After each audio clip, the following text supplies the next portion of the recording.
اعوذ باللہ من الشیطان الرجیم بسم اللہ الرحمن الرحیم۔ مقابلے میں ببر شیر کو قتل کرنے والا صحابی۔ مسلمان فوج اور ایران کی فوج جنگ کے میدان میں جب آمنے سامنے آئی تو مسلمان حیران ہو گئے کہ ایرانی اپنے ساتھ لڑنے کے لیے تربیت یافتہ شیر لائے ہیں۔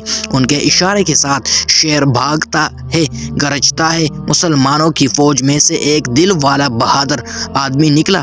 وہ نڈر بہادر مسلمان ایک خوفناک اور ناقابل یقین اعتبار سے شیر کی طرف بھاگا، اور میرا خیال ہے تاریخ میں ایسا کبھی نہیں ہوا کہ ایک آدمی شکاری شیر کا شکار کرنے بھاگا ہو۔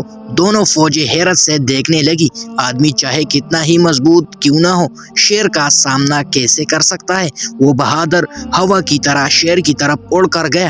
اس بہادر کے سینے میں کامل مسلمان کا ایمان اور ہمت تھی، جو خدا کے سوا کسی سے نہیں ڈرتا، بلکہ اس کا عقیدہ تھا کہ شیر ہی اس سے ڈرے گا۔ پھر اس نے اپنے شکار پر شیر کی طرح چھلانگ لگائی اور اس پر کئی وار کیے، یہاں تک کہ اس نے اسے مار ڈالا۔ ایرانیوں کے دلوں میں خوف طاری ہو گیا۔ وہ ان لوگوں سے کیسے لڑیں گے جو شیروں سے نہیں ڈرتے تھے؟ چنانچہ مسلمانوں نے انہیں جنگ کے شروع میں ہی بھگا دیا۔ سعد بن ابی وقاص رضی اللہ عنہ اس نوجوان کے پاس گئے اور ان کا سر چوما تو اس جوان نے عاجزی کے ساتھ سعد رضی اللہ عنہ کے قدموں کو بوسہ دیا اور کہا، آپ کی شان نہیں ہے کہ میرا ماتھا چومیں، بلکہ میں چومتا ہوں تاریخ تبری۔ کیا آپ جانتے ہیں کہ شیر بہادر کون تھا؟